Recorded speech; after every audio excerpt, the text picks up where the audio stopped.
second reason you need to be an entrepreneur today is that technology has completely shifted from the big company to the entrepreneur. So I got out of Wharton as the youngest graduate from business school ever, and I go to work at Citibank, and my friends are looking at me, I was a techie, going, banking? Citibank? I went to Citibank because they had the biggest computer in the world. They had back-to-back IBM 370s, a couple of floors on Park Avenue in Manhattan. And I said, boy, can we do cool stuff with this. I could write programs, we could take over the world of business, we invented the slide card, the credit card, and had a lot of fun. Because the unit of technology then was an IBM 370 mainframe. It cost about $1.8 million for the core to keep on running, was literally $10, $20 million a year. So if you didn't have one, you were going to get toasted in business. Today, what's the unit of technology? An individual sitting with a single PC or PDA. And here's what's really more fascinating.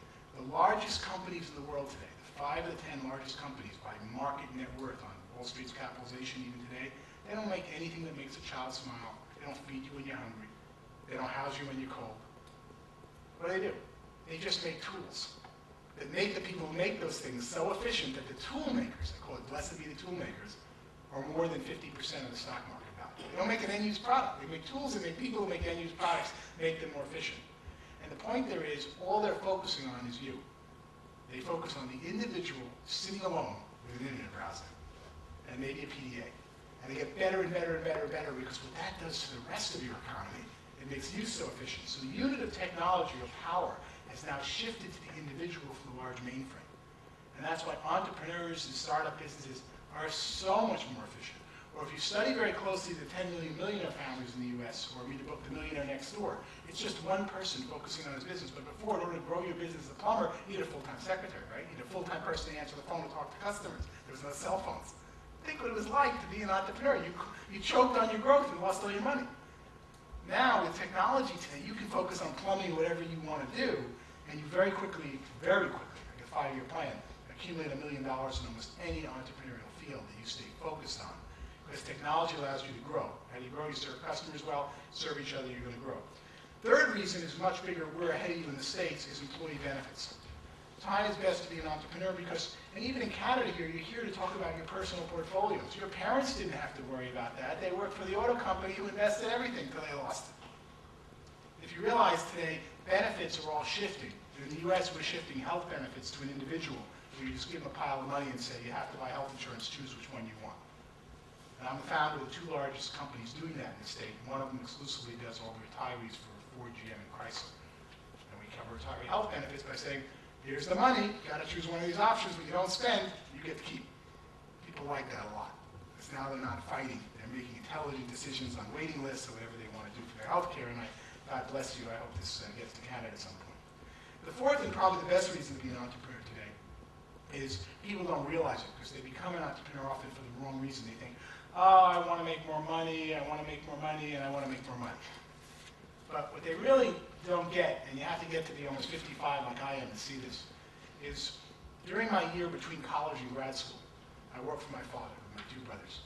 And I was miserable. My brother said, I'm getting out of here and going to law school. And I said, I'm getting out of here and going to Wharton Business School. And but my father was just thrilled. Because he got to get up every day, do what he liked to do, meet with his business customers, and do it in front of his kids. And I can't get over how much he taught me about values and how to handle situations and being open with people with their problems, and on and on, by illustration. And of course, before he died, I didn't realize that the happiest time of his life. When we thought we were miserable, ready to get out of here, but he had all the benefits. Because if you ever got really rich, what would you want? More time with my spouse, more time with my kids. I mean, start thinking of it. And when people become an entrepreneur with the right attitude, they take them all with them. I mean, don't do this unless your family's going to support you on it. Because then just find something. Don't do an entrepreneurial job until your family's all behind you doing it. And all of a sudden, before you make any money, you got the end-use rewards. Because you're working with them, you have transactions, you have something to talk about every night instead of the old days, because the business takes over. And so lifestyle, if you were very rich and didn't have to work, what would you want to do? Many entrepreneurial opportunities come with those benefits day one, before they really start. And by that I always talk about, and it's probably a good time to stop for questions, I call it the spiritual nature of business. I obviously have a big affection for Sam Walton and Walmart.